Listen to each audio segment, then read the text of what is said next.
Hola, vamos a ver los Austrias menores, que son los reyes que reinaron en España en el siglo XVII. Son de la dinastía de los Austria, es decir, de los reyes que se apellidan Habsburgo, que comenzaron con Carlos I de Austria o Carlos I Habsburgo, ¿vale? Su hijo fue Felipe II, estos los estudiamos durante el siglo XVI y ahora vamos a ver a sus descendientes, que son aquellos que reinan en el siglo XVII. Se les llama Austrias menores porque son reyes que no quieren gobernar y van a dejar todas las decisiones de Estado en hombres de confianza o validos. Y a lo largo de sus reinados, España irá atravesando un declive que le hará perder su puesto como primera potencia europea, es decir, su hegemonía sobre Europa.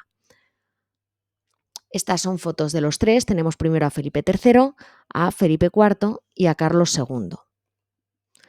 Bien, Felipe III, llamado el Piadoso, reina durante los primeros 21 años, o bueno, 23 años del siglo XVII. El problema que tiene es que cuando es niño tiene una salud muy frágil, de modo que no fue educado para gobernar. Pensaban que se iba a morir, de modo que no se tomaron la molestia. Así que cuando le toca gobernar, pues los asuntos de Estado no le interesan en absoluto y lo que realmente le gusta son temas más importantes como el teatro, la pintura o la caza.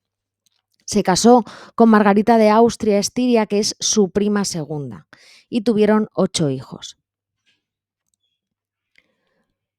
Vale, su valido se llamó Duque de Lerma. El Duque de Lerma fue su hombre de confianza y fue un tipo que estuvo bastante preocupado, sobre todo, de cumplir con sus propios intereses antes que con los intereses del país.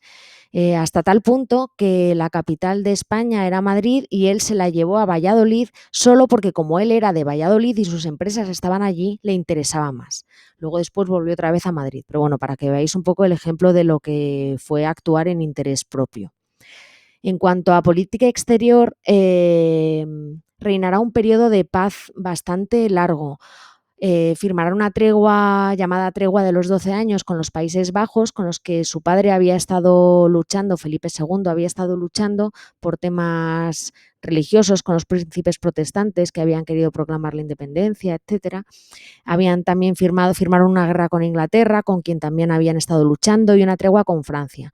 Y todo esto fue por obligación, porque España estaba en una absoluta bancarrota tras tanta guerra y necesitaba un tiempo para recuperarse. De modo que será un tiempo de paz por cuanto a política exterior. En cuanto a política interior, lo más destacado fue la expulsión de los moriscos.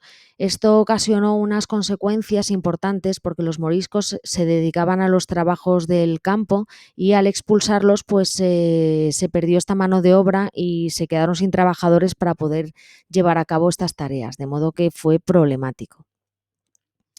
Al final del reinado, un poquito antes de la muerte del rey, comienza la Guerra de los 30 años y ya sabemos que España participará en ella. Pero esto solamente será al final. A lo largo de todo el periodo anterior fue un periodo de paz y de recuperación económica. Bien, curiosidades de este Felipe III. Como os había comentado, de niño fue un niño enfermo y su padre, Felipe II, que no daba 2 duros por él, pensaba que iba a morir, no se molestó en ser exigente ni en obligarlo. Así que fue un niño que se terminó haciendo perezoso e indolente. Solamente le gustaba hacer lo que le apetecía hacer. De modo que delegó en su hombre de confianza, en el Duque de Lerma, y se entregó por completo a la diversión. Se dice que era poco listo, que tenía una dotación intelectual escasa, casi de hecho en el umbral de la deficiencia mental. Y además tenía un problema con el juego, era ludópata. En esta familia tenían problemas con las adicciones. De hecho, se dice que Felipe II, su padre, había tenido problemas de coleccionismo extremo, hasta puntos un tanto patológicos. Bueno, vamos a ver qué es lo que hace su hijo. Su hijo fue Felipe IV, el que reinó, y se llamó el Rey Planeta. Y reinó desde 1621 hasta 1665. Felipe IV tampoco estuvo en absoluto interesado en reinar y a él lo que le gustó fue la cultura, sobre todo. Y en el siglo de oro español que vivíamos en un gran florecimiento de la pintura, la poesía, el teatro, etcétera, pues esto es lo que el rey Felipe IV cultivaba. Era un hombre pues, muy formado en este aspecto, pero no en el de gobernar. Y además su corte era de las más espléndidas de su época. Sin embargo, mientras en su corte vivía en un momento de esplendor, su país vivía una grave crisis económica.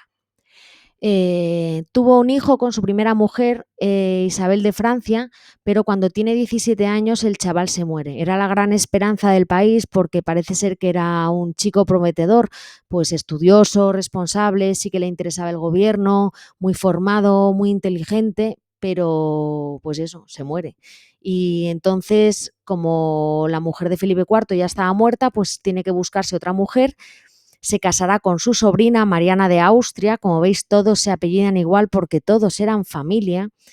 Y este segundo matrimonio tuvo 5 hijos, de los cuales solo sobrevivió Carlos II. Pero bueno, no nos adelantemos, seguimos con Felipe IV. ¿Qué pasó durante su gobierno? Pues bueno, su hombre de confianza fue el conde duque de Olivares. Y este conde duque de Olivares, su valido, llevó a cabo una política exterior tremendamente combativa y se metió en un montón de conflictos bélicos, de los cuales no saldrá nada bien parado. Lo primero, en la Guerra de los 30 años, que duró pues eso, prácticamente todo su reinado, termina saldándose con la independencia de los Países Bajos. También tienen conflicto con Italia, también tiene conflicto con Inglaterra, también tiene conflicto bélico con Francia, además de los que ya tuvo en la Guerra de los 30 años. Pierde territorios y sobre todo se desgasta económicamente muchísimo. El país se desangra en una grave crisis económica y social. Y será el fin ya definitivamente en este reinado de la hegemonía de Europa, de España en Europa. Dejará de ser la primera potencia. En cuanto a política interior, pues bueno, vivirán una grave crisis económica debido a las guerras. Se empiezan a solicitar un montón de impuestos para sufragarlos, la gente pasa hambre y cuando las personas pasan hambre, pues se rebelan. Y entonces vivirán además revueltas internas, como el levantamiento de Cataluña y Aragón, que se declaran independientes y proclaman su república, ayudados por Francia. También Portugal, que hasta entonces había pertenecido al Reino de España, se proclamará independiente con ayuda de Francia y ya nunca volverá a formar parte del Reino de España. A partir de entonces, Portugal siempre será un estado independiente. Cataluña, como sabemos, pues sí que volvió a formar parte de España. Bueno, vamos a ver curiosidades de Felipe IV. Bien, este rey tampoco quiso reinar y delegó todos los asuntos de Estado en el conde-duque de Olivares, como acabamos de ver. Será el rey del siglo de oro y estará rodeado por autores como Lope de Vega, Quevedo, Calderón. Le encanta el teatro. También le encanta la pintura. Tiene en su corte a Diego Velázquez, fue su pintor de cámara y coleccionó un excelente número de pinturas que de hecho forman parte de un núcleo fundamental ahora mismo en el Museo del Prado. Se dice que fue un hombre completamente inexpresivo, que a lo largo de su vida sonrió 1 o 2 veces y que era capaz de mantener una reunión y no cambiar el gesto en las 2 horas o en el tiempo que durase su reunión. No cambiaba el gesto de su cara. O sea, era un tanto inquietante. Sin embargo, todo lo inexpresivo que era en la vida ordinaria lo cambiaba en la vida privada, porque este señor tenía también su propia adicción, era adicto al sexo. Se dice que se acostó con millares de mujeres y que tuvo entre 30 y 40 hijos bastardos. Sin embargo, hijos legítimos solo sobrevivió uno, Carlos II. Fue un hombre tremendamente religioso y se sentía muy culpable por esta adicción que padecía y de hecho pensaba que si se le morían los hijos que tenía con sus mujeres, sus hijos legítimos, los aspirantes a ser reyes, era un castigo divino por esta adicción que padecía. Bueno, y vamos a ver el último de los Austrias, Carlos II, el hechizado, que reinó desde 1665 hasta 1700.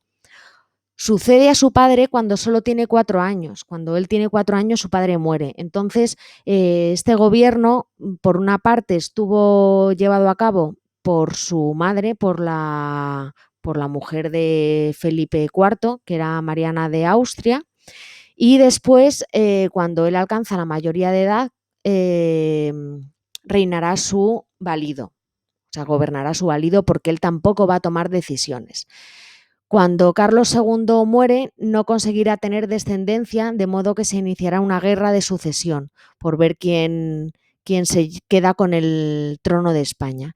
Y esta guerra la ganarán los Borbones, que nos suena, ¿no? Es la dinastía que desde entonces ha continuado hasta ahora. Vale, características del gobierno de Carlos II. Su valido se llamó Duque de Medinaceli. Este fue su hombre de confianza y el que gobernó durante esta época. Debido a que en la anterior época, en Felipe IV, habían tenido tantos conflictos bélicos y había tal crisis económica, pues esta época se consistirá sobre todo en una recuperación económica y en mantener un poco la paz, afianzar sus posiciones en el exterior, intentar no perder más territorios en Italia, pero sin participar en conflictos muy gravosos, porque es que no tenían dinero para nada ya. Y encima, teniendo en cuenta el declive que sufrían y que el rey Carlos II era tan débil, estaba amenazado por el grandioso Luis IV de Francia, que era un rey poderosísimo y muy potente, y terminó perdiendo alguna posición más por este acoso francés. A lo largo de su reinado, pues bueno, se trató de recuperar económicamente, como ya he comentado, y cuando muere, pues comienza la guerra de sucesión. Curiosidades de Carlos II, pues bueno, fue un niño enfermo, débil, con signos de degeneración, tenía flemones en las mejillas, hidrocefalia, cabeza hinchada por este motivo. Lo llamaban el hechizado porque era un hombre tremendamente supersticioso y él se rodeaba de curanderos porque pensaba que si tenía una salud tan frágil se debía a que estaba embrujado o que estaba endemoniado. Tenía gustos sencillos, una de sus aficiones era meterse en la cocina de palacio para ver cómo hacían los pasteles. Y fue un rey estéril. No pudo tener hijos con ninguna de sus 2 mujeres y de hecho era estéril y eyaculador precoz. Al morir Carlos III con 38 años, a final justo del siglo XVII, bueno, muere en 1700, termina la dinastía de los Austria y después de la guerra comenzarán los Borbones. Y eso es todo.